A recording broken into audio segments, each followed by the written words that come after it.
Everything Chris. Everything Chris. Everything Chris. Everything Chris. Everything Chris. Everything Chris. Everything Chris.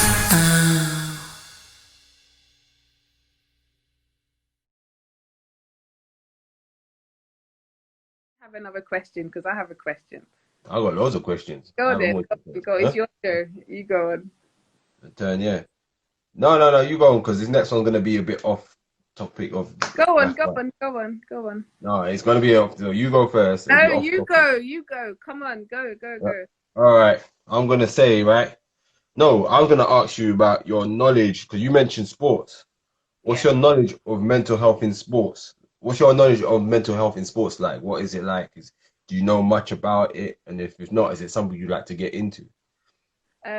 What I do know about, or what I can link mental health to with regards to sports, is around injuries, and healing, and recovery. You know, there are a couple of cases that I've kind of explored around people who have had sporting injuries and have then, you know, really struggled with depression, psychosis, even because of that switch in the mind whereby the person is kind of determined to recover. And it can be quite damaging. So, yeah, poor mental health can definitely develop as a result of a sporting injury.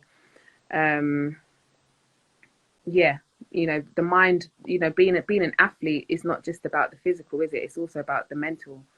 And It's so, mental. yeah, the two go hand in hand.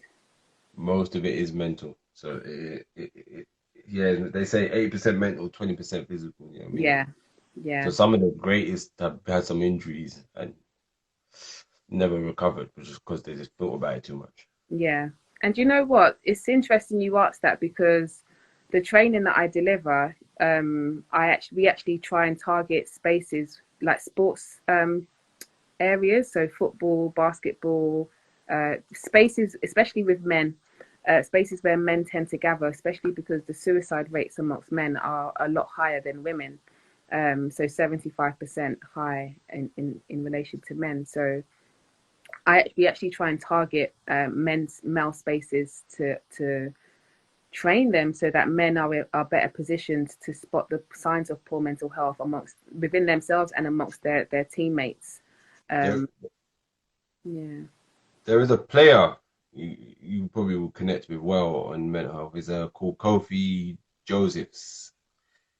He's doing modeling now, but he's very big on the mental health side of things as well. Okay. He does talk a lot about it. So he's someone that really you could connect with and talk a lot about it with him as well. Kofi Josephs. Okay. Kofi That's Josephs, enough. yeah, definitely. So what was the question you were gonna ask me? I was going to ask about racism and like the killing of George Floyd and Jacob Blake, and you know how that might have affected you as a black man. Jason, who's that one? Jacob Blake, the one that got shot in the back 7 times. Oh, he died, yeah? I thought he survived. He No. survived. But I think he might be paralyzed, or I haven't followed the story. Yeah, it's just become, you know what, though? It's just becoming draining now, man. It's just like, it's the same pattern. It's like something happens, killed or shot, and then it's like, same old annoying, like, oh, well, he should have done this. Oh, well, he should have complied. Oh, well. And the one where they shot him in the back 6 times, he just literally just grabbed his t-shirt and capped him up, but then like, some kid can walk through with a rifle, shoot someone, and walk through the police, and nothing happened to him. It's like what's going on, Have and it you ever? Have you irritates ever? me. What? I was gonna say, have you ever had any encounters like bad experiences with the police? Oh yeah, of course, man. Yeah.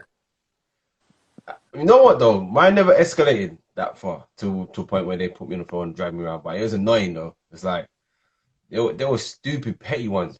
Yeah. Mm. And I thought to myself, you really stopped me for that. Like me and one time on Hither Green Lane. So one of my friends was going to see his friends, and when sometimes you wait outside the house for them to do what they're doing. He was doing that. I was waiting outside. I'm just chilling, just you just people watching. Walk out. police car stops us. Wow. And the man's excuse was, "Oh yeah, we stopped you because it looked like suspicious. No, you looked at us and then you just walked off." It's just like, so, dude, I was just looking around, like, why would it be suspicious? Oh yeah, no, like he might told you something and you saw us and you might been like run from the police, and it's just like, dude, if we went to run, we would have ran. Like we're walking off, like things like that used to irritate me. It's like, why are Yeah. you making up things just to stop us for? Just leave us alone, innit? And does that affect you now in your adult years? Now, Yeah. mentally. Yeah. No, not like, not in the way that I thought you think it would, but no, it's just like one of those things. It's like when I think about it, it's just like, wow, stupid. That was like the stupidest thing ever. What about yourself? Do you know what? I haven't really had any trouble in terms of stop and search. But when I saw the Jacob Blake shooting, I think I must have watched it about 5 or 6 times, like back to back, because I couldn't believe what I saw. And for the first time, I realized that I had been affected by PTSD, and I didn't anticipate being triggered. It really, really upset me, like really upset me. I was so angry at what I had seen. I couldn't believe, like I was walking around my house like 7 times, 7 times, not one, not two, not three, but 7 times. Like it took me a good week to process, like seven 7 times. shots in the back. It was really disturbing. It really disturbed me. It really upset me. I think it upset me because there's been a few times over the years where I've seen stop and searches being carried out just when I'm driving around the area, and they've always been young boys, teenage boys, and because my background's in teaching, hey Mama Faye, because I've worked with young boys of the same age group, I feel a responsibility for them. And so when I Yeah, see them being stopped and searched, I take the responsibility of stopping my car and going over to see what's happening, just to make sure everything's okay.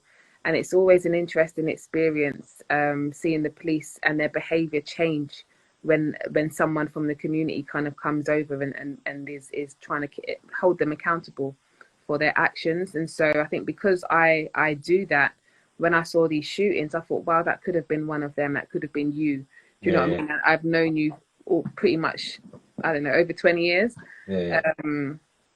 And so, yes, it really affected me. It really, really affected me. It's mad, isn't it? It's like as well. Like I think when you do stick together, when a community does get together, they do tend to back off a bit because I've seen that happen before. It's like there was a situation with with my younger brother, and I think he was talking to his dad in a car.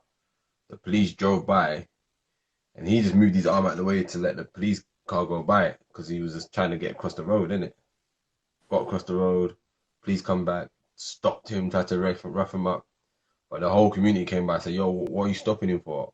Mm, Oh, he did this with his hand. So it's like, what? yeah. So because he did that, you're gonna stop him up, arrest him for that. You want his name and everything for that. Yeah, because he did that with his arm. And the police went, no, because he hasn't got no lights on his bike. They were like, no lights on his bike. It's different excuses, It's isn't like, it? oh, so but it's daytime, so why does he need lights on his bike? Oh Yeah. no, because and my brother's like, no, you drove past me, I lifted my arm up, so I didn't get hit. That was it. So you didn't hit me. They're thinking of all these excuses. When you realize the whole community was there, the police were there. The police realized when the whole community were there, they kind of were like, oh no, we're just trying to make sure we teach you a lesson and make sure you don't do it again. It's just like, bro, come on, man. Yeah. We're finding excuses now. And that, It is what you it know, is.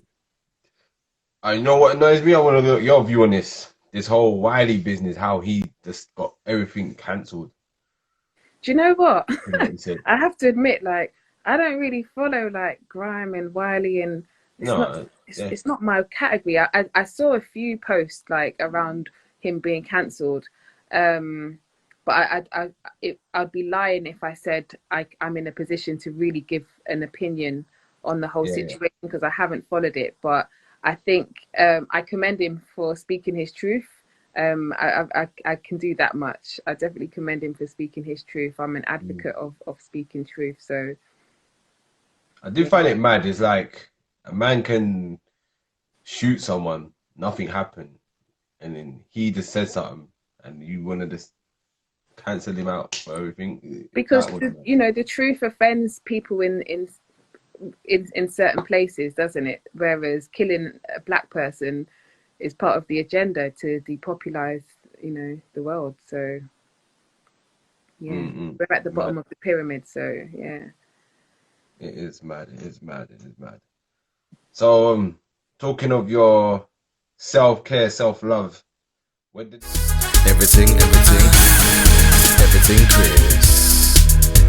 Chris. Everything, Chris. Everything, Chris.